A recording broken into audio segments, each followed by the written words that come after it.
고금소총과 야담. 탐욕스런 승려. 황해도의 마을인 연안에는 사나운 승려 한 명이 살고 있었습니다. 그는 마을 사람들에게 돈을 빌려주고 그 대가로 공짜 술을 대접받는 등 온갖 횡포를 일삼았습니다. 하지만 마을 사람 중 누구도 그 승려한테 항의하거나 맞서 싸울 엄두를 내지 못했습니다. 승려가 주먹 한 방에 소를 때려 죽일 정도로 힘이 무척 셌기 때문입니다. 그러던 어느 날 연안에 젊은 부부가 나타났습니다. 남편은 어린 소년이었고 아내는 무척이나 아름다운 여인이었습니다. 그녀의 미모를 본 승려는 탐욕스러운 표정을 지으며 소년에게 다가가 말을 걸었습니다. 저 여자는 너와 무슨 관계인가? 그러자 소년은 얼마 전에 결혼한 제 아내인데 왜 물어보십니까? 하고 대답했습니다. 이에 승려는 웃음을 지으며 그러면 내가 돈 300냥과 저 시냇물 남쪽의 밭을 모두 너한테 줄 테니 저 여자를 나한테 넘겨라. 하고 제안했습니다. 부처를 믿고 돌을 닦는 승려가 남의 아내를 빼앗으려 했으니 무척이나 사악하고 파렴치한 일이었습니다. 아무래도 승려는 불교의 계율을 어기며 못된 짓을 일삼는 파괴승인 듯 했습니다. 그런데 더욱 이상한 일은 자기 아내를 빼앗으려 하는 승려를 상대로 소년이 크게 화를 내거나 반발하지 않고 태연한 자세를 보이는 것이었습니다. 소년은 승려한테 이런 내기를 하자고 했습니다. 그렇다면 저와 씨름을 하는 건 어떻습니까? 그게 무슨 말이냐? 저는 평소 씨름을 좋아하고 자주 했습니다. 그러니 스님이 씨름해서 저를 이긴다면 돈이나 땅은 필요 없고 그냥 제 아내를 데려가십시오. 반대로 제가 이긴다고 해도 저는 돈이나 땅을 받지 않고 그냥 아내와 함께 이곳을 떠나겠습니다. 동의하십니까? 소년의 말을 듣자 승려는 환한 얼굴을 하면서 비웃었습니다. 나야 좋다만 비실비실해 보이는 내가 무슨 수로 나를 이기겠느냐? 승려를 향해 소년은 여전히 태연한 표정으로 대꾸했습니다. 그야 겨뤄보지 않고는 모르는 일이죠. 그리하여 내기에 동의한 소년과 승려는 언덕 위로 올라가서 씨름을 하기로 했습니다. 언덕 아래에는 농사를 짓는데 거름으로 쓰기 위해 똥을 모으는 구덩이가 있었습니다. 둘이 씨름을 한다는 소식이 퍼지자 마을 사람들이 언덕 주변으로 몰려와서 구경하느라 시끌벅적했습니다. 소년과 승려는 씨름하기 위해 상의를 벗고서 어깨를 맞대고 삿발을 잡았습니다. 순식간에 승부가 났습니다. 소년이 승려를 붙잡아 번쩍 들어올리더니 그를 구덩이 속으로 내던져버린 것입니다. 마침 구덩이에는 똥이 어마어마하게 모여 있었는데 그 속에 빠진 승려는 허우적거리다가 그만 똥 속에 빠져 죽고 말았습니다. 마을 사람들한테 돈을 빌려준 것을 빌미로 가진 행패를 부리던 못된 파괴승한테 어울리는 비참한 최후였습니다. 체격이 작고 나약해 보이는 소년이 거칠고 포악한 승려를 단번에 죽이다니 도저히 믿어지지 않는 광경이라 구경하던 마을 사람들은 영문을 몰라서 수군거렸습니다.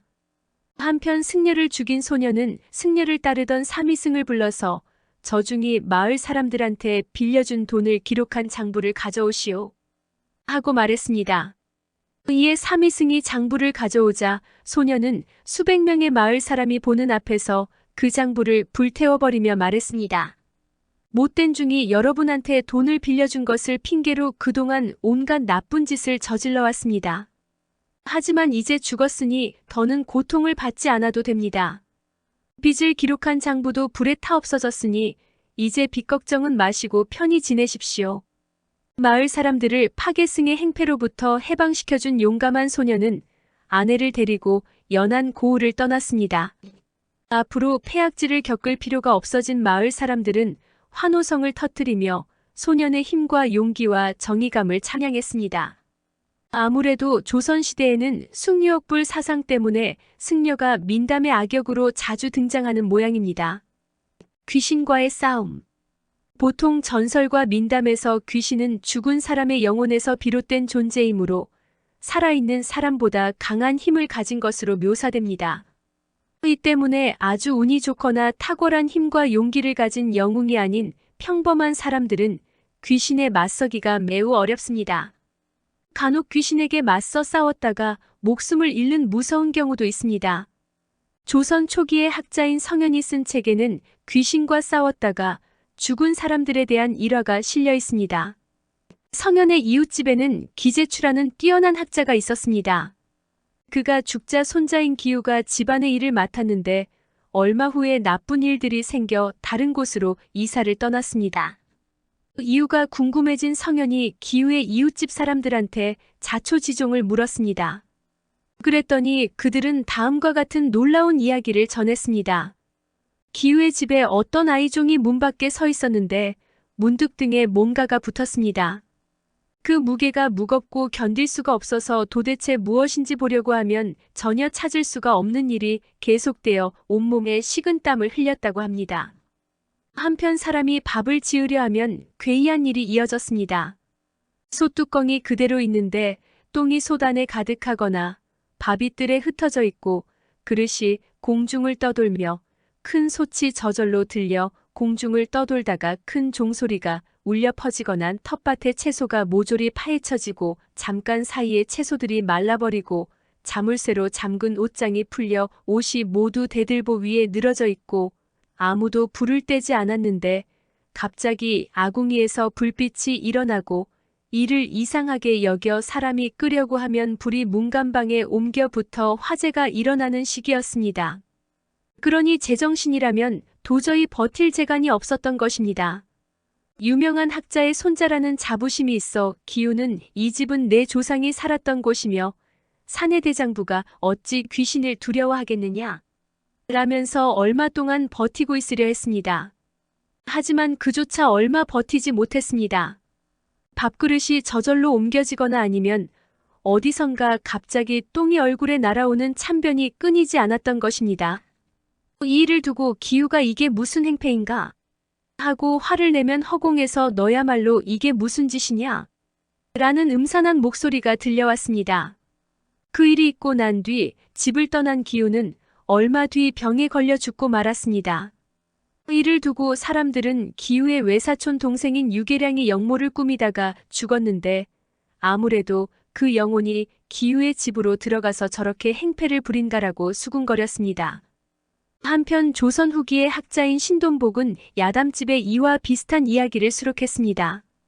판서를 지낸 박신규라는 사람이 경상감사가 되어 고을을 순시하다가 오늘날 경상북도 성주에 도착했는데 밤이 되자 마을에서 북과 피리를 연주하며 무당을 불러다 시끄럽게 굿을 벌였습니다.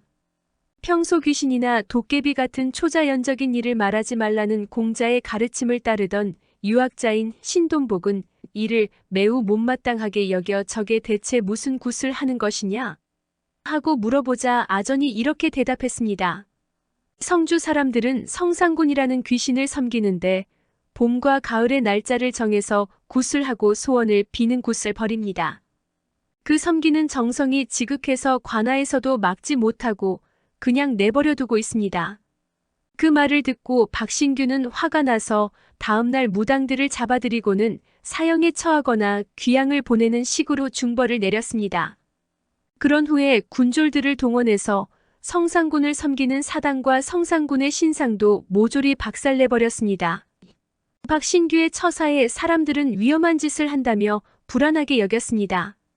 그 후로 박신규가 죽자 성주 사람들은 돈을 모아 사당을 복원하고 무당을 불러 성상군을 상대로 굿을 벌였으나 무당의 몸에 성상군이 내려오지 않아 다들 이상하게 여겼습니다. 그런데 성주 사람들의 꿈에 성상군이 나타나서는 박신규가 제사를 받은 후에야 내가 올 수 있다라는 말을 했습니다. 이에 무당들이 박신규에게 제사를 올린 다음 굿을 하자 성상군이 무당의 몸에 내려왔습니다. 그로부터 성주에서는 무당들이 박신규와 성상군을 함께 모시는 제사를 지냈다고 합니다.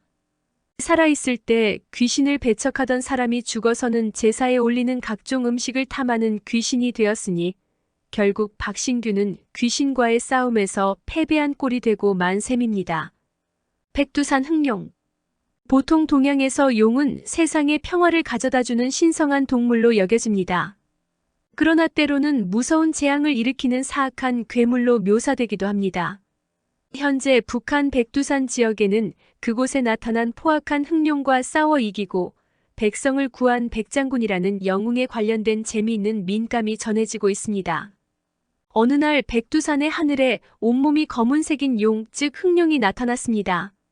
흑룡은 불이 타오르는 불칼을 휘둘러 백두산 주변을 모조리 불태워버렸습니다. 뿐만 아니라 먹구름과 거센 바람을 일으켜 무거운 바윗돌들을 마구 날려 샘물마저 메워버려 사람들이 가뭄과 갈증 때문에 큰 고생을 겪어야 했습니다. 이때 사악한 흑룡을 벌하기 위해 2명의 사람이 나타났으니 백장군과 젊고 아름다운 공주였습니다. 백장군은 약 2.7m나 되는 큰 체격과 강한 힘을 가졌는데 공주가 백장군한테 이런 가르침을 주었습니다. 제가 어젯밤 꿈을 꾸었는데 하늘나라에서 온 신선 한 명이 나타나서 이런 말을 하더군요. 불을 지르고 가뭄을 일으키는 사악한 흑룡을 물리치려면 백장군께서 백두산의 옥장천이라는 샘물을 100일 동안 마시고 힘을 길러야 한다고 말입니다. 백장군은 그 말을 듣고 기뻐하면서 공주와 함께 옥장천을 찾아 나섰습니다. 백두산의 깊은 벼락 밑에서 옥장천을 발견하고는 거기서 100일 동안 작은 움막을 치고 살면서 물을 계속 마셨습니다. 하루가 지나고 물을 마실 때마다 백장군은 힘이 예전보다 강해짐을 느낄 수 있었습니다. 옥장천의 물을 마실수록 백장군은 높은 소나무를 가볍게 뛰어넘었고 무거운 바윗돌을 아이들이 가지고 노는 장난감인 공깃돌처럼 손쉽게 들어서 던지고 삽을 쥐고 땅을 파서 던지면 산이 생길 정도로 힘이 불어났습니다. 그러는 와중에 백장군은 흑룡을 상대하기 위해서 특별한 무기도 만들었습니다. 무려 1만 근이나 나가는 무거운 칼이었는데 이름을 망근도라고 붙였습니다. 흑룡이 뿜어대는 불칼의 뜨거운 기운을 견뎌내려면 무겁고 튼튼한 칼이 필요했기에 1만 근이나 되는 무게의 칼을 특별히 만든 것입니다. 어느덧 100일이 지나 백장군은 모든 준비를 마쳤습니다. 그는 힘이 넘쳐 하늘에 닿을 지경이었습니다. 망근도의 무게도 솜털처럼 가볍게 느껴졌습니다. 공주는 멀리 떠나 있는 흑룡을 불러들여야 합니다라면서 백장군에게 백두산의 물줄기를 끌어올리라고 말했습니다. 백장군이 그녀의 말을 따라 백두산의 기슭을 삽으로 파헤쳐 물을 터뜨리자 마침 동해로 가서 용왕의 딸을 희롱하던 흑룡이 그 소리를 듣고는 백두산으로 날아왔습니다. 마음씨가 비뚤어진 흑룡은 사람들이 가뭄과 물 부족에 시달리는 모습을 보면서 즐거워했는데 백장군 때문에 사람들이 행복해한다면 화가 나고 괘씸해서 견딜 수가 없기 때문이었습니다. 하지만 흑룡은 더는 재앙을 내리지 못했습니다. 옥장천의 물을 100일 동안 마신 백장군은 평범한 인간이 아니라 거의 신에 가까운 능력을 지녔기 때문이었습니다. 흑룡이 날아오는 모습을 본 백장군은 도수를 부려 하얀 구름을 만들어내더니 거기에 올라타고는 하늘로 날아가서 망근도를 휘두르며 흑룡에 맞서 싸웠습니다. 흑룡은 불칼을 만들어내서 백장군을 향해 휘둘렀습니다. 백장군의 망근도와 흑룡의 불칼이 번개처럼 충돌했지만 둘의 힘이 워낙 팽팽하여 대결이 계속되었습니다. 그때 둘의 대결을 지켜보던 공주가 나섰습니다. 그녀는 흑룡을 향해 작은 단검을 계속 던졌습니다. 단검 때문에 주의가 분산된 흑룡의 빈틈을 노려 백장군은 망근도를 내리쳐 흑룡의 불칼을 잘라버리고 말았습니다. 무기가 부서지자 싸울 엄두가 나지 않은 흑룡은 동해로 달아났습니다. 그 이후로는 백두산에 가뭄이 없었습니다. 흑룡을 몰아낸 백장군과 공주는 백두산 천지 속의 수정으로 궁궐을 짓고서 행복하게 살았다고 전해집니다. 회나무에 깃든 귀신. 무륵 귀신은 어둡고 습한 기운인 음의 성질을 지닌 존재입니다. 그래서 귀신은 햇빛이 잘 들어오지 않는 어두운 곳을 좋아하는데 그 중에는 햇빛을 가릴 만큼 빽빽이 우거진 숲의 나무에 깃들어 사는 종류도 있습니다. 지금의 동대문인 흥인문 안에 집을 두고 사는 사람이 밤에 활 속이 터 앞을 걷고 있었습니다. 그때 말을 타고 활과 창을 든 무사들이 터 위에서 활을 쏘거나 말을 타고 창을 휘두르거나 말을 타고 공을 서로 주고받는 폴로와 비슷한 운동 경기인 격구를 하다가 지나가는 사람을 보고는 예의가 없는 자다라며 붙잡아다 묶어놓고는 마구 때렸습니다. 고통에 못 이긴 그는 나는 잘못이 없으니 제발 풀어주시오 하고 애걸했지만 그들은 들어주지 않았습니다. 그때 갑자기 무사들 속에서 한 명의 남자가 나와서 이 사람은 나의 주인인데 왜 이렇게 괴롭히는가 하고 꾸짖으며 그를 풀어주고 집까지 데려다 주었습니다. 고마워서 남자가 뒤를 돌아보자 놀랍게도 자기를 도와준 사람은 회나무 밑으로 사라져 버렸습니다. 이륙은 무사들과 도움을 베푼 사람을 가리켜 회나무에 붙은 귀신이라고 기록했습니다. 귀신들이 말과 무기를 장만한 무사가 되어 서로 싸우거나 경기를 했다는 내용을 본다면 아마 살아생전에 모두 무사였던 모양입니다. 그러니 죽어서도 무예를 겨루거나 격구를 하면서 지낸 것이 아니었을까요? 재미있게도 조선 중기의 책에도 회나무에 붙은 귀신과 만난 사람의 이야기가 실려 있습니다. 전라북도 무주의 사또를 지낸 윤명은은 집이 흥인문 안의 동학 근처에 있었는데 그의 집들에 늙은 회나무가 있었습니다. 그는 벼슬을 하기 전에 활쏘기 터에 있는 친구 집을 걸어서 갔다가 흠뻑 취하여 날이 어두울 때 홀로 돌아오다가 길바닥에 쓰러졌습니다. 한참 지나 술이 깨어 머리를 들어보니 달이 저물고 별도 없어 사방이 매우 어두웠는데 사람의 소리가 전혀 없이 고요했습니다. 다만 남자 한 명이 자신이 누워있는 곁에 앉아있는 것이 보였으나 윤명은은 그가 누구인지 이름을 물어볼 엄두가 나지 않았습니다. 윤명은이 술이 덜 깬 상태로 느린 걸음으로 돌아오는데 그 남자가 뒤를 따라왔습니다. 그러다 길에서 어떤 사람이 그 남자와 만나 얘기를 나누었습니다. 어디를 갔었는가? 라고 묻자 남자는 주인이 밤늦도록 돌아오지 않아서 지금 가서 데려오는 중이다 하고 대답했습니다. 윤명은이 자기 집 회나무 밑에 와서 돌아보니 남자가 보이지 않았습니다. 그제야 윤명은은 자신을 따라온 남자가 뜰에 있는 회나무의 귀신이라는 사실을 깨달았습니다. 자기 딴에는 주인을 지켜주려고 술에 취해 있는 상황에서도 계속 지키고 있다가 주인이 집으로 돌아가는 길을 뒤따라온 모양입니다. 모르긴 몰라도 회나무 귀신과 만나 이야기를 나눈 사람 또한 필시 회나무나 다른 나무의 귀신이었으리라.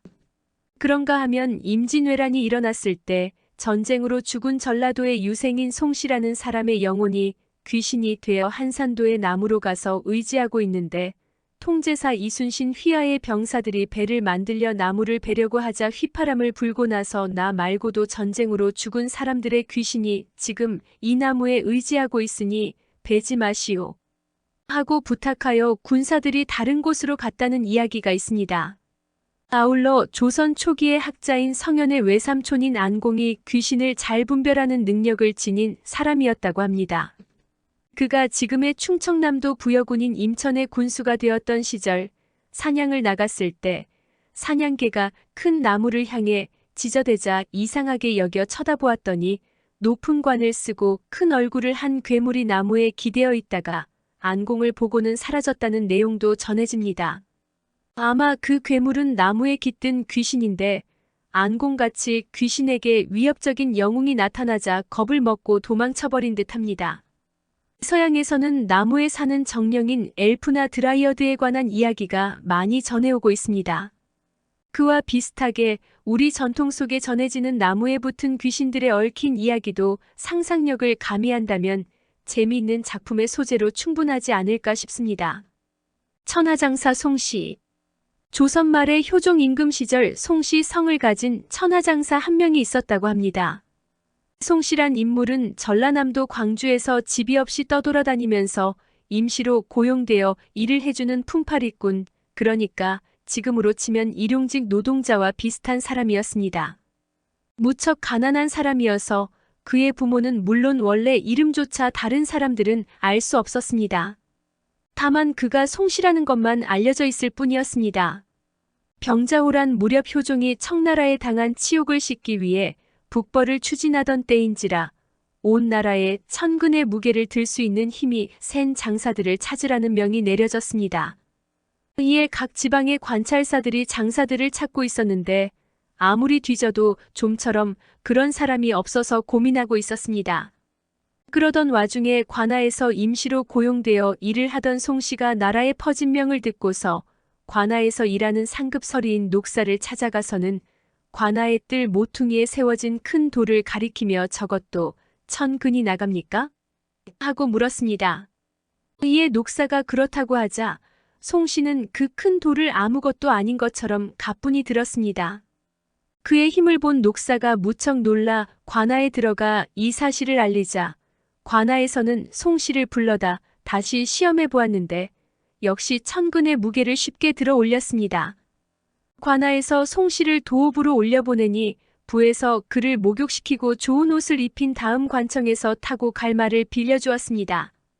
송씨는 마치 명나라에서 온 사신처럼 좋은 대우를 받으며 한양으로 올라갔습니다.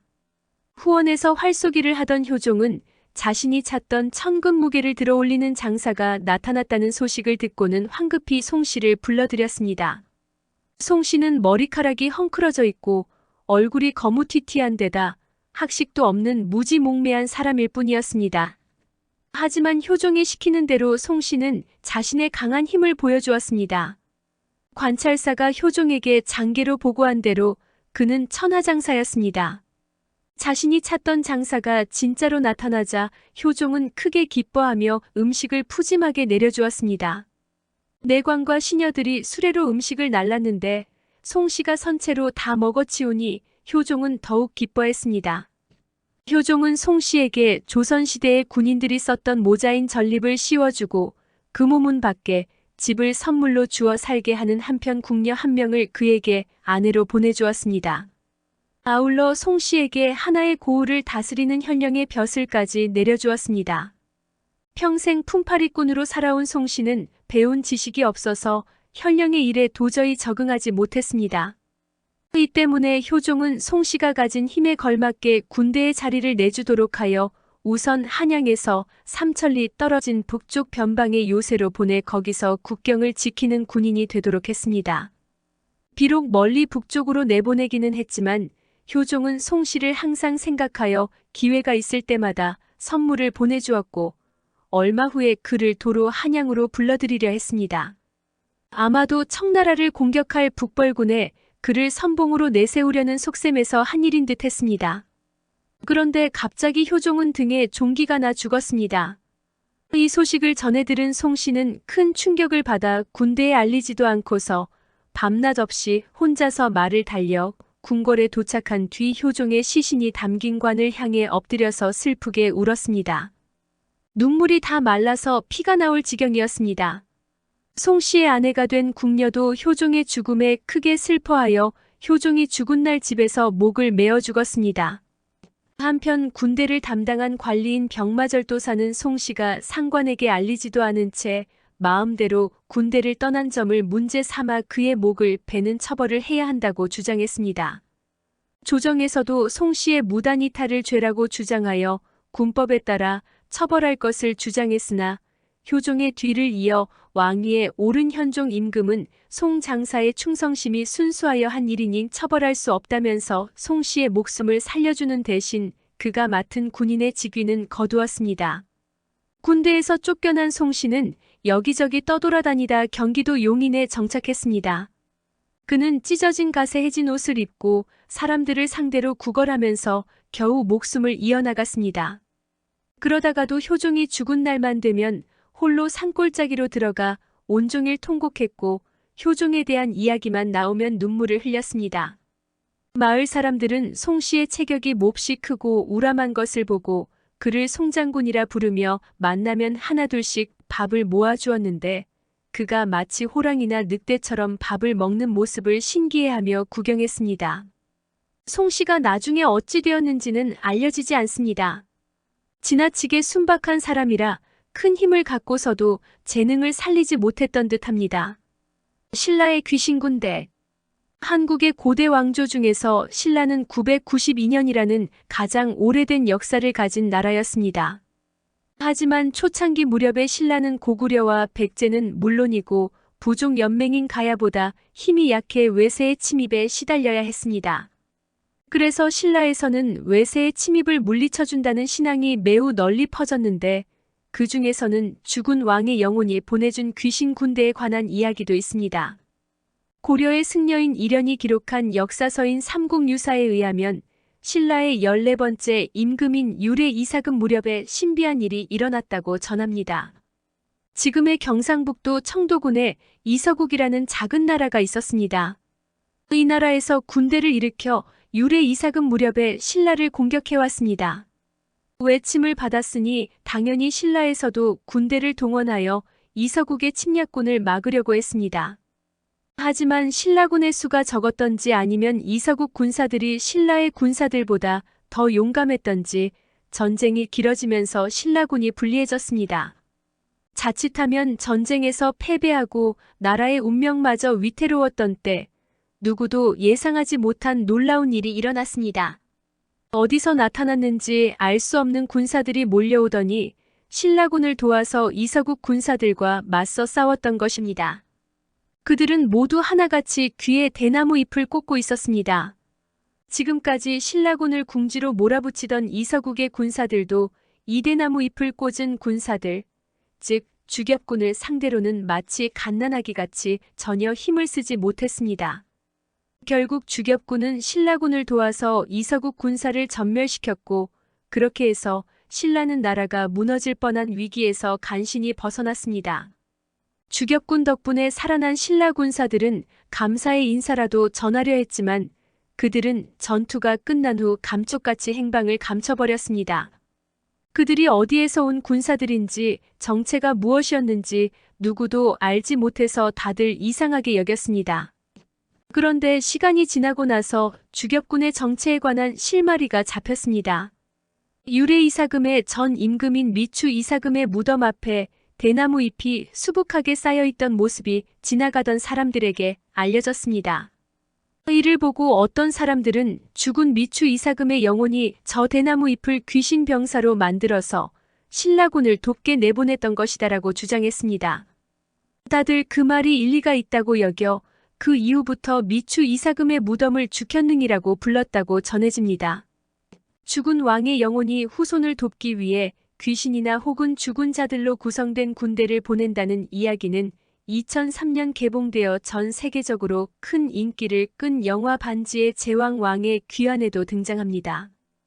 영화의 주인공인 아라곤은 사악한 마왕 사우론과의 전쟁을 위해 자신의 조상인 이실두르에게 충성을 맹세했던 군사들의 영혼을 찾아갑니다. 그리고 영혼으로 이루어진 군대, 즉 죽은 자들의 군대와 만나 원조 약속을 받아내고는 함께 사우론의 군대와 싸우러 떠납니다. 사우론의 군대는 곤도르 왕국의 수도인 미나스 티리스를 포위하고 거의 끝장낼 상황이었는데 때마침 아라곤이 죽은 자들의 군대와 함께 도착하여 사우론의 군대를 괴멸하고 위기에 빠졌던 곤도르 왕국을 구해냅니다. 1281년에 나온 삼국유사나 2003년에 영화화된 반지의 제왕을 볼 때 사람들의 상상력은 시대와 장소를 초월하여 비슷한 점이 있는 듯합니다. 한편 주겹군 설화를 다른 차원에서 보면 고구려의 창조리 설화와 비슷하다고 할 수 있습니다. 고구려의 재상이었던 창조리는 당시 폭정을 일삼던 봉상왕을 몰아내기 위해 사람들과 함께 모자에 갈대잎을 꽂고 반란을 일으켜 미천왕을 세왕으로 세웠습니다. 미천왕은 봉상왕보다 훨씬 정치를 잘하여 나라를 평화롭게 다스렸는데 결과적으로 창조리가 이끈 갈대잎을 모자에 꽂은 사람들이 나라를 구했으니 주겹군이 나라를 구한 것과 결과적으로 같다고 볼 수 있습니다. 도적 장영기. 흔히 조선시대의 도적이라고 하면 홍길동, 임꺽정, 장길산 같은 인물을 떠올리기 마련입니다. 그러나 활약상으로 따지자면 그들보다 훨씬 강렬했던 도적이 있었으니 예종과 성종의 치세인 2대에 걸쳐서 온 나라를 공포에 떨게 했던 장영기가 그 경우입니다. 전라남도 무안 출신인 장영기는 지리산을 본거지로 삼아 초가집 20채를 짓고 무렵의 100여 명을 모아서 밤이면 패거리를 경상도와 전라도 각지로 보내 불을 지르고 약탈을 일삼았습니다. 도적들이 그렇듯이 장영기 또한 매우 잔인했습니다. 길 가는 사람을 만나면 곧바로 죽이고 물건을 빼앗기 일쑤였습니다. 처음에는 밤에만 도적질을 하다가 세력이 커지자 낮에도 거리낌 없이 도적질을 일삼았으며 저항하는 자가 있으면 즉각 죽여버렸습니다. 이러자 사람들은 장영기 무리가 오는 것을 보면 집에 있는 재물을 모조리 갖다 바쳐서라도 목숨을 보전하려고 했습니다. 이로 인해 장영기의 옷차림은 재상과 비슷할 정도로 사치스러웠습니다. 장영기의 무리에는 남자만이 아니라 여자들도 포함되어 있었습니다. 1469년 예종실록에 의하면 장영기 패거리는 67명인데 그중 42명은 도적의 아내와 자녀라고 합니다. 그들이 도적질하기 전부터 아내와 자녀가 있었는지 아니면 도적질한 이후에 여기저기서 납치한 여자들과의 사이에서 자녀를 낳았는지는 알 수 없습니다. 다만 예종이 장영기 무리 가운데 여자와 아이들을 해치지 못하도록 지시한 것으로 보아서 그들은 장영기 무리에게 강제로 끌려다닌 피해자 정도로 간주한 듯합니다. 도적 집단을 이끈 장영기는 보통 사람보다 힘과 용기가 뛰어났고 꾀가 많았습니다. 또한 행동이 하도 재빨라 어디서 와서 어디로 가는지를 알 수가 없었습니다. 장영기 일당은 보통 육지에서 노략질을 하다가 광군이 많이 몰려오면 재빨리 바다를 건너서 섬으로 도망쳐 숨어버렸습니다. 이 때문에 광군들은 장영기 일당을 좀처럼 제압하지 못했습니다. 전라도 절도사 허종 또한 광군을 거느리고 여러 차례 그들과 싸웠으나 제대로 이기지 못해서 장영기를 마치 호랑이처럼 두려워했습니다. 장흥부사 김순신이 군사를 동원해 장영기 일당을 포위하고 섬멸하려 했다가 장영기 패거리가 쏜 화살을 가슴에 맞고 크게 다치는 바람에 군사들이 당황했고 그 틈을 이용해 장영기 일당이 광군의 포위망을 뚫고 달아나버린 일도 있었습니다.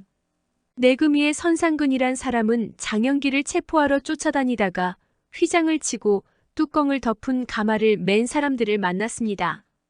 가마를 맨 사람들은 자신들이 진주 목사의 부인을 데리고 있다고 말했지만 선상근은 그들을 도적으로 여겨 체포하려고 했습니다.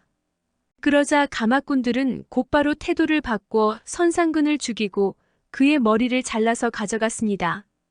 선상근의 추측대로 그들은 도적이 맞았던 것입니다. 도적 무리가 진주 목사의 부인이라고 우겼던 여자는 그들이 거느린 아내 중 한 명인 듯합니다.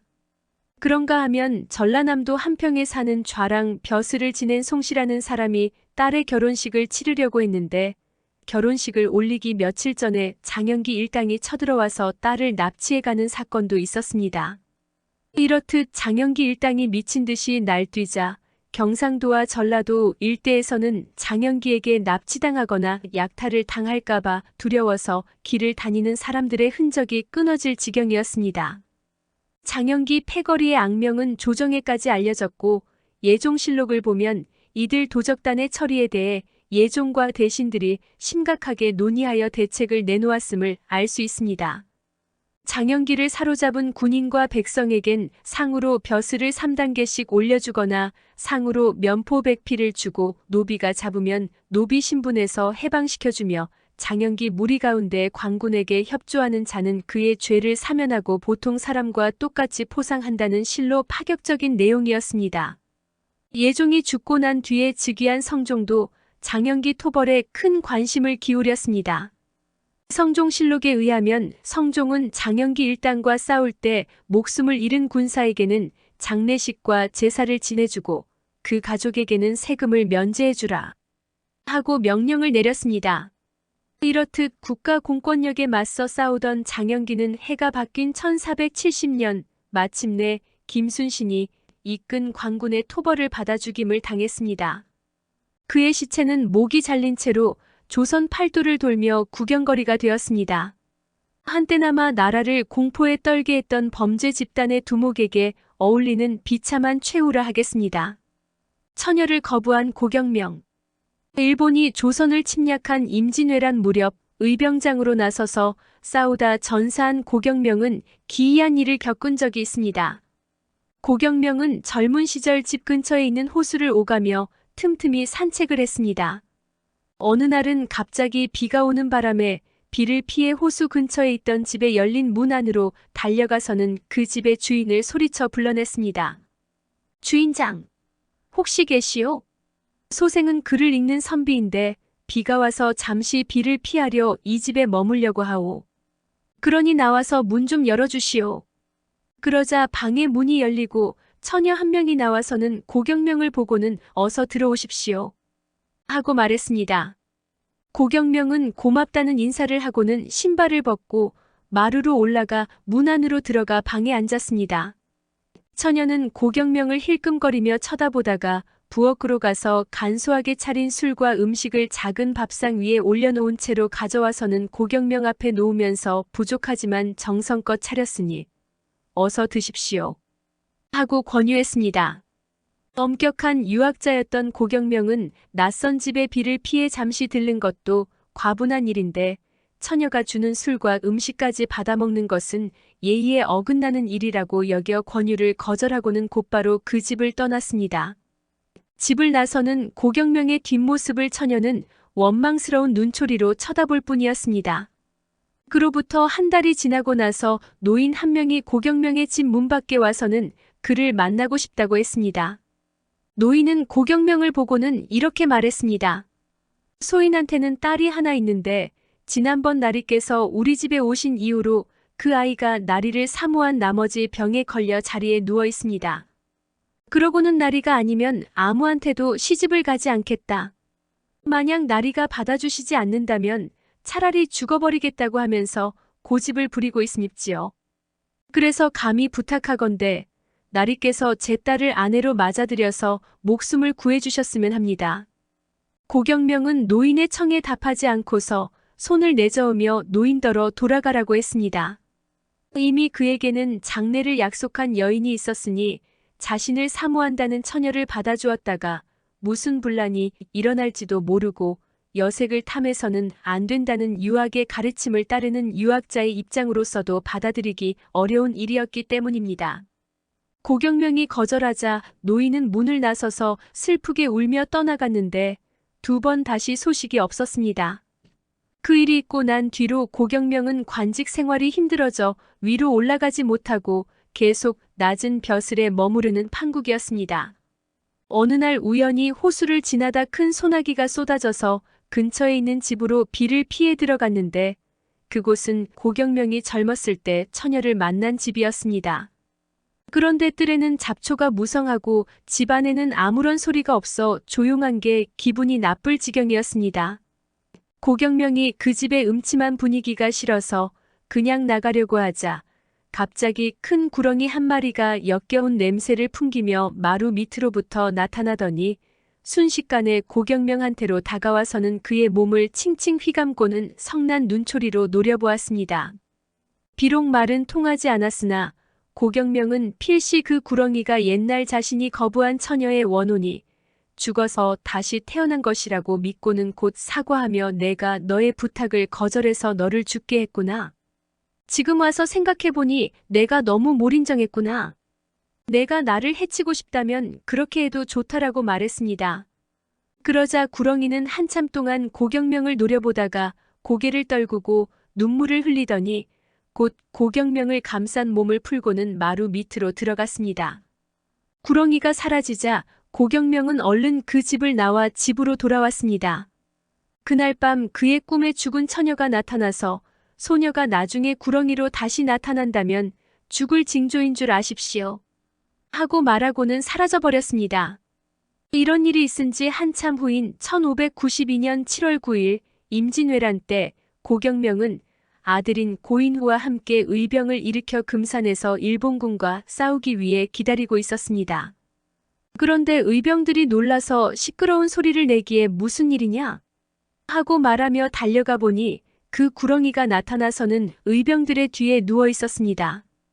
그 모습을 본 고경명은 드디어 내가 죽을 날이 왔구나라고 깨닫고는 다음 날인 10일까지 일본군에 맞서 힘을 다해 싸우다 고인후와 함께 전사했습니다. 자신의 사랑을 받아주지 않은 남자를 저주하여 전쟁터에서 죽게 한 이 설화는 여러 내용으로 바뀌어 나타납니다. 임진왜란 당시 탕금대 전투에서 전사한 신립장군도 이런 설화가 있었다고 합니다. 도적 김일동. 성종 임금이 다스린 시절의 조선은 가장 태평스러운 때라고 알려져 있습니다. 하지만 사실을 알고 보면 그렇지만도 않습니다. 성종 임금의 치세에 살인과 강도로 악명을 떨친 도적 김일동이 버젓이 활동했기 때문입니다. 김일동의 이름은 성종일기에서 처음으로 언급됩니다.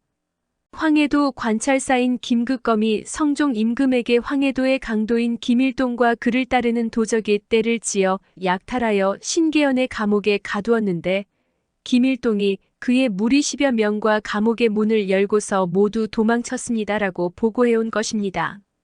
8일 후인 성종일기 기사에서 채찰사 이철견은 성종 임금에게 김일동의 어머니와 아내를 잡아다가 황해도 해주의 감옥에 가두고 그들이 훔친 물건은 재령에 두었습니다.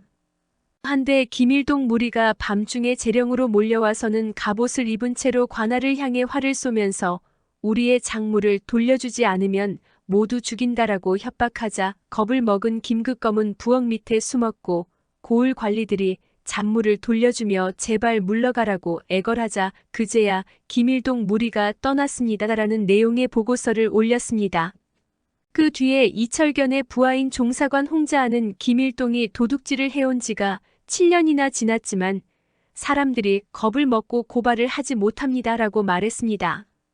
보통 도적은 물건을 훔치는 도둑질이 주된 목적이므로 빨리 달아날 수 있도록 몸을 가볍게 하기 마련입니다.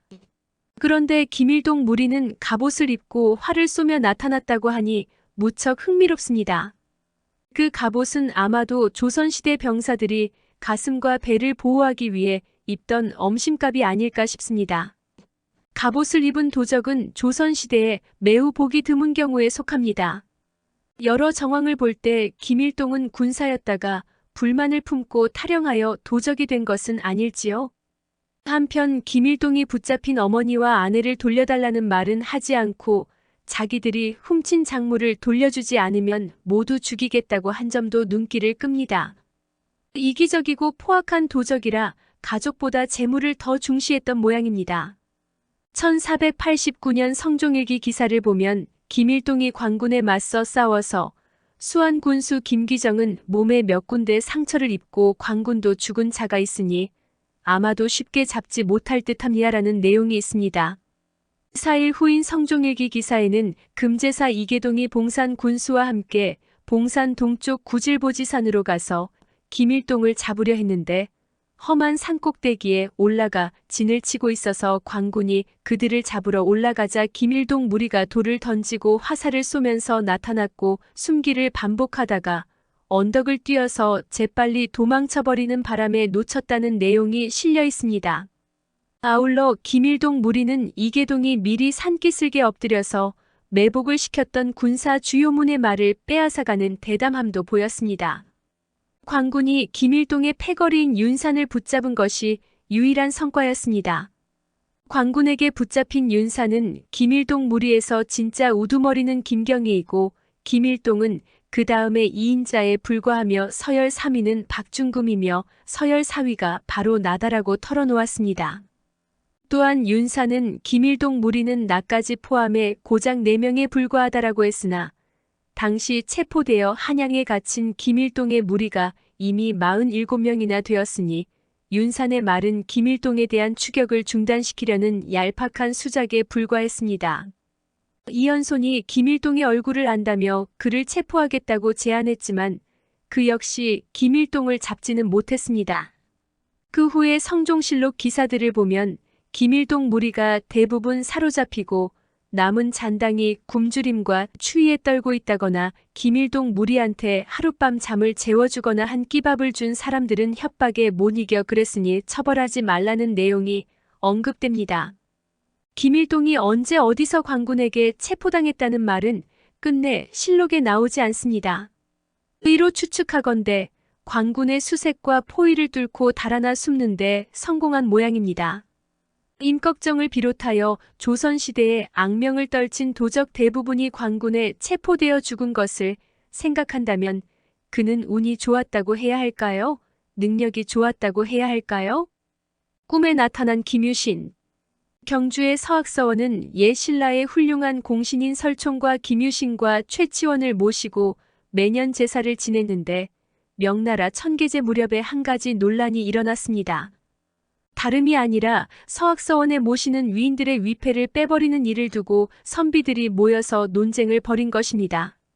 어느 선비는 설총과 최치원은 학문에 업적이 있으나 김유신은 일개장군일 뿐이고 유학자와는 어울리지 않으니 그를 모신 위패는 서원에서 제외해야 한다라는 의견을 제시했습니다.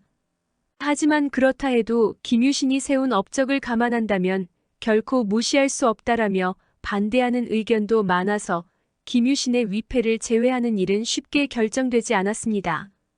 그날 밤 김유신의 위패를 빼자고 주장했던 선비가 서원에서 잠을 자다 꿈을 꾸었습니다. 갑옷을 입고 칼을 찬 장군 한 명이 1만 명의 병사와 함께 서원에 자리를 잡고서 자신을 신문하는 내용이었습니다. 선비는 어찌된 일인지 영문을 몰라 하면서도 위험이 가득한 장군의 기세에 주눅이 들어 겁을 먹었습니다. 이윽고 장군이 선비에게 서리빨 같은 불호령을 퍼부었습니다. 듣자 하니 내가 오늘 낮에 변변치 않은 말재주로 나를 헐뜯었더구나. 그래서 화를 참지 못하고 이렇게 직접 너를 신문하러 왔느니라. 먼지가 앉은 책장을 들춰서 낡아 빠진 글귀나 찾아내는 썩은 선비 주제에 어찌 감히 나를 모욕하려 드느냐. 나는 어른이 되고 나서 줄곧 군대를 이끌며 전쟁터에 나가 목숨을 걸고 싸웠다. 너처럼 편하게 살면서 인생을 허비하지 않았단 말이다. 내가 전장에서 세운 전공을 일일이 거론하려면 이 세상의 모든 책에도 다 적을 수가 없다. 그래도 몇 가지만 말하자면 내가 살아있을 때 신라는 북으로 고구려와 서로는 백제, 동과 남으로는 일본에 에워싸여 사방이 적이었다. 하지만 그런 와중에 나는 고구려와 백제를 멸하고 심지어 신라를 삼키려 들던 당나라마저도 야심을 접고 물러가게 만들었다. 이것이 바로 내가 세운 충인이라. 또한 나는 망한 나라인 가야의 왕족 출신으로 신라에서 어렵게 자라면서 끝내 세상에 이름을 떨쳐 부모가 주신 이름을 자랑스럽게 빛냈으니 이것이 바로 내가 세운 효다. 살아생전에 내가 이룩한 업적은 모두 충효에 맞으니 유학에서도 칭송해야 마땅하다. 그래서 이 나라 최고의 유학자인 퇴계 이황도 나를 서원에 모시는 일에 반대하지 않았거늘 하물며 너는 대체 무엇이건데 그따위 망발로 나를 능멸하였느냐? 더러운 혀를 놀린 죄로 너는 반드시 죽어야 한다. 그래야 훗날 어리석은 유생들에게 본보기가 될 것이다. 무서운 장군의 분노에 선비는 그저 덜덜 떨면서 입을 다물었습니다. 김유신 장군은 곧이어 병사들에게 명령했습니다. 이 썩은 선비에게 천벌을 내리겠다. 하지만 이곳은 다른 위인들의 위패가 있는 성스러운 서원이니 내일 저자의 집에서 다스리겠다. 바로 그 대목에서 선비는 꿈에서 빠져나와 현실 세계로 돌아왔습니다. 그러나 꿈속에서 장군이 호통을 친 일은 마치 방금 있었던 일처럼 생생하게 기억에 남았습니다. 다음 날 선비는 아무런 병도 없었는데 갑자기 코와 입으로 피를 잔뜩 토해내고는 죽어버렸습니다. 본문의 문맥으로 보아서 선비를 꾸짖고 죽게 한 귀신은 바로 김유신 본인이었던 듯합니다. 이와 비슷한 일화가 삼국유사에도 실려 있습니다. 김유신의 무덤에서 내가 평생 나라를 위해 충성을 바쳤거늘 내 자손들이 죄 없이 죽어가니 앞으로는 나라를 더 이상 지켜주지 않겠다 하고 한탄했다는 것입니다. 임진왜란 도적들. 우리 역사에서 임진왜란이라고 하면 을해 1592년부터 1598년까지 7년 동안 조선이 일본과 전국력을 기울여 하루도 쉬지 않고 총력전을 벌인 때라고만 알고 있습니다. 그러나 조선과 일본이 치열하게 전쟁을 벌인 때는 1592년 4월 13일에서 1593년 8월까지와 1597년 8월 27일부터 1598년 12월 16일까지의 정유재란이었습니다. 그 사이에 빈 기간인 1593년 8월 이후부터 1597년 8월 27일까지 조선은 일본과 휴전 상태에 있었습니다. 이 기간에 조정은 일본군 못지않게 위협적인 적들과 싸워야 했는데 그들은 바로 전국 각지에서 일어난 도적대였습니다. 임진왜란 와중에 전라도와 경상도와 경기도에서 도적들이 일어났는데 광주와 이천 및 지리산으로부터 남원의 회문산과 장성 노령 등 수십 개 군의 산골이 모두 그들의 소굴이 되었다고 합니다. 도적들의 기세가 한때 굉장히 거셌다는 사실을 알 수 있습니다. 도적들을 이끈 두목들의 이름은 김희, 강대수, 고파, 현몽, 이능이라고 했습니다. 그들은 제각기 활동한 것이 아니라 협력하여 도적질을 벌였습니다. 이로 인해 광군이 토벌에 실패하자 도적 괴수들을 죽이면 현상금을 준다는 식으로 내부 분열을 유도했습니다. 그리하여 이능은 자기 패거리한테 죽임을 당하고 가장 사나운 도적이었던 현몽의 패거리는 광군에게 항복하거나 도망쳤고 현몽 자신도 도망쳐 사라졌습니다. 연려실 기술에 의하면 양주에는 이능수가 있었고 이천에는 현몽이 있었으며 대략 1594년 여름부터 이 도적대가 조선 각지를 휩쓸었는데 그 규모가 적게는 1000명에서 많게는 1만 명이나 되었다고 합니다. 이들은 낮과 밤을 가리지 않고 도적질을 일삼았는데 그 기세가 워낙 강해서 관아에서도 막지 못했습니다. 이 도적 중에서 남원의 김희와 영남의 임걸련의 세력이 강했습니다. 이들을 진압하기 위해 조선 조정은 임진왜란에서 활약한 장수인 전라 병사 김응서와 상주 목사 정기룡 등을 동원했습니다. 1594년 8월에 정기룡이 이복이라는 도적의 목을 베자 그 무리가 김희에게로 몰려갔습니다. 김희와는 다르게 남원에서 활동하던 도적인 고파는 무리를 거느리고 몰래 이교점으로 왔습니다. 이때 주민의 고발로 출동한 판관 김유가 400명의 군사를 동원하여 이교점을 덮쳤습니다. 그런데 고파 일당은 놀라지 않고 태연하게 밥을 지어 먹고 활을 힘껏 당기어 광군에게 쏘아대니 광군이 무너져 달아났고 김유도 물러났습니다. 광군의 공격을 받고도 동요하지 않고 반격했다는 기록을 볼 때 이들은 규율이 잘 갖춰져 있을 뿐 아니라 전투력이 무척 뛰어났던 모양입니다. 고파 일당은 김유가 돌아가는 길에 먼저 가서 매복했다가 그가 오기를 기다려 일시에 활을 쏘아 김유의 말 한 장을 맞췄습니다. 김유는 말을 달려 간신히 도망쳤습니다. 한편 김희와 강대수와 고파는 협력해서 도적질을 일삼았습니다. 운봉 현감 남간이 정기룡에게 이 사실을 알려주자 정기룡이 군사 300여 명을 거느리고 운봉으로 달려왔습니다. 도적들은 술자리를 벌이며 대대적으로 모여 있었는데 그 틈을 타서 정기룡이 토벌하려 했으나 실패하고 말았습니다. 놀랍게도 정기룡이 거느린 관리와 병사의 절반이 도적이었기 때문이었습니다. 관원으로 위장에 섞여 들어간 도적들 때문에 정기룡의 계획은 사전에 죄다 알려졌습니다.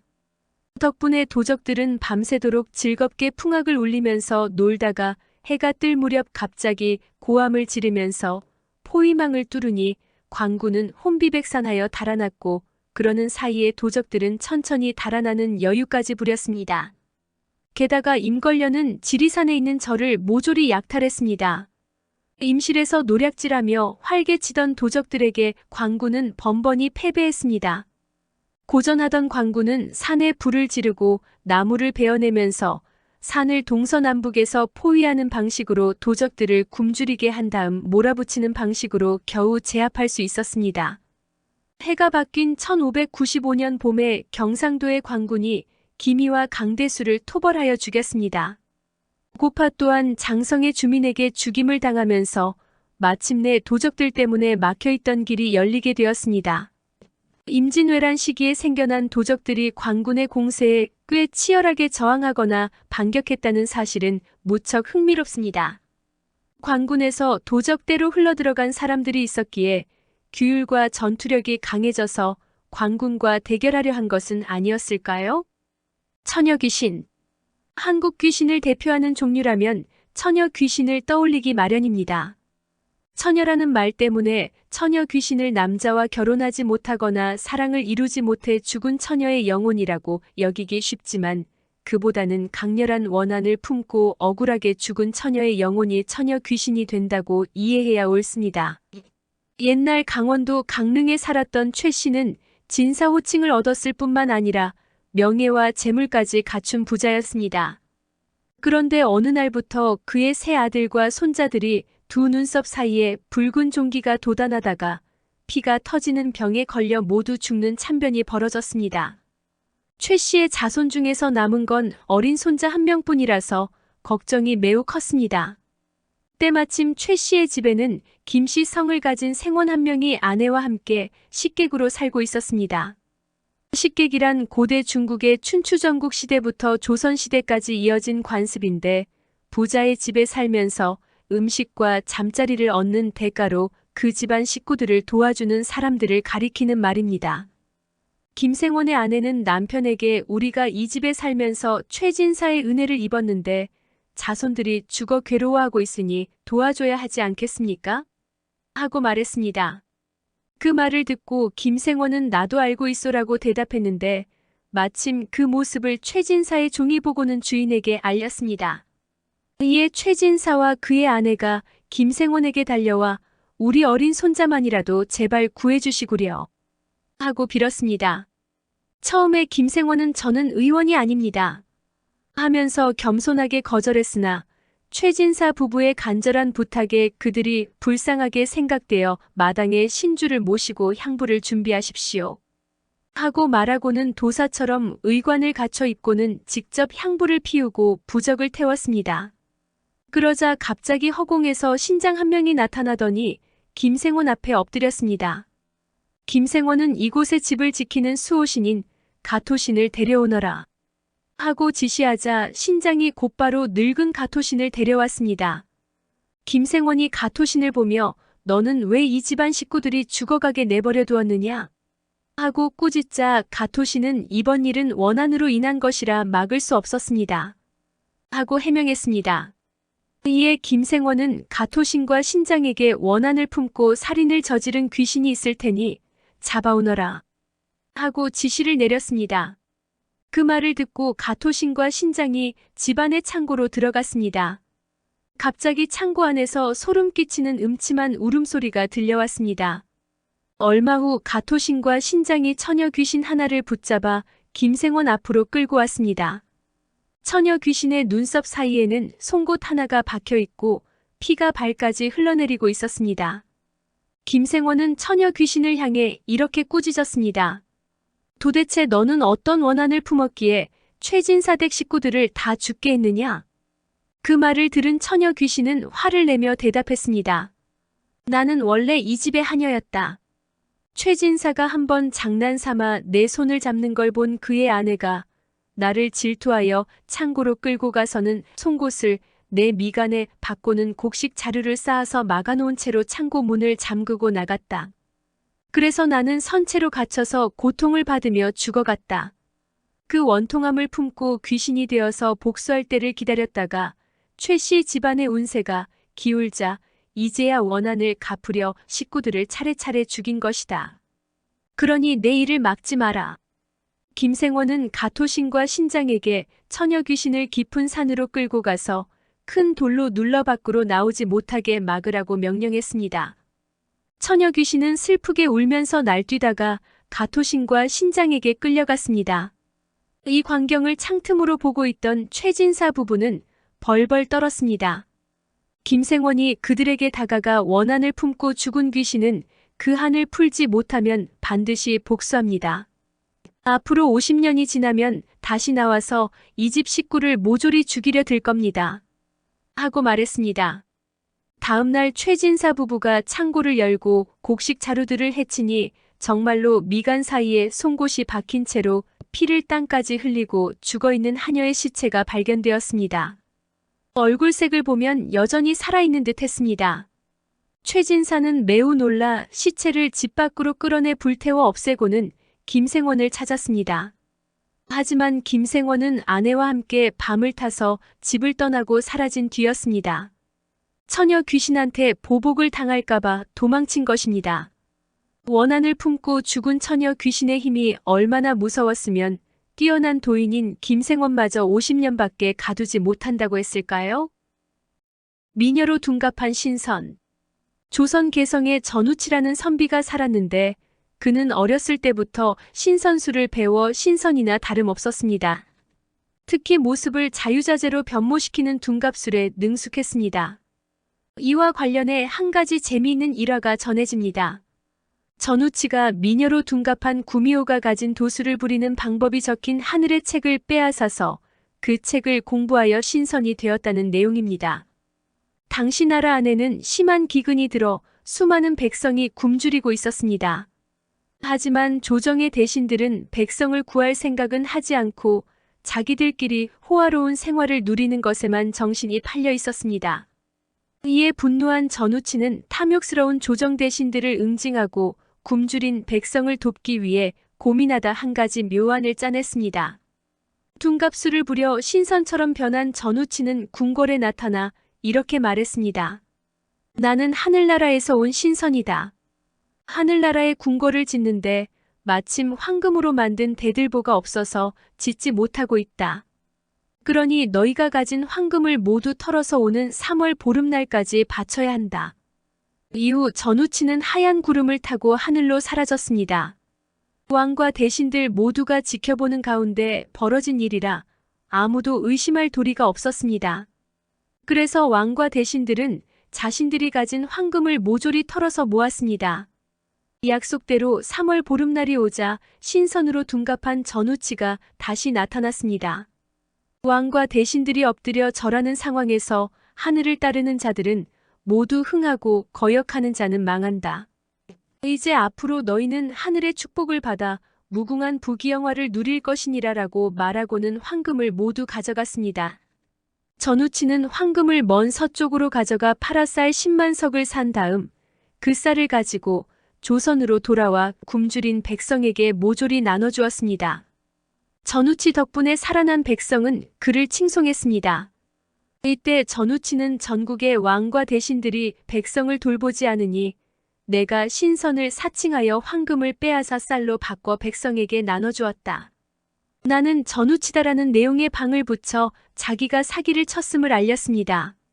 전우치한테 사기를 당했다는 사실을 알고서 분노한 왕은 전우치를 잡아들여 모진 고문을 가했으나 신선술을 배워 인간을 초월한 경지에 오른 전우치에게 그깟 고문이 통할 리 없었습니다. 오히려 전우치는 내가 가난해서 추위에 떨고 살았는데 이렇게 뜨거운 기름 가마에 넣어주시니 감사합니다. 이런 쓸데없는 짓이나 할 시간에 굶주린 백성이나 보살피시오. 하고 왕과 대신들을 비웃다가 도술을 부려 사라져버렸습니다. 그 뒤로도 전우치의 모험담은 계속됩니다. 양반들의 잔치에 갔다가 그들이 자신을 우습게 여기자 도술을 부려 양반들의 성기를 없애버렸다가 그들이 슬피 울며 잘못을 빌자 도술로 다시 성기를 붙여주었는가 하면 하늘에 올라가 3000년마다 하나씩 열린다는 신비한 복숭아인 선도를 따오거나 함경도 가달산에서 활개치는 도적인 엄준을 상대로 무술 대결을 벌여 이기고 이조판서로 둔갑하여 들어가 가짜 이조판서 행세를 하며 식구들을 골탕 먹이다가 달아나는 등 온 나라를 떠돌아다니며 신나는 모험을 즐겼습니다. 시대에 풍운하였던 전우치는 개성의 유명한 학자이자 도사인 서화담과의 대결에서 패배한 이후 서화담의 가르침대로 다시는 세상을 어지럽히지 않으리라는 다짐을 하고서 사라졌다고 합니다. 구독과 좋아요, 알람 설정 부탁드리옵니다.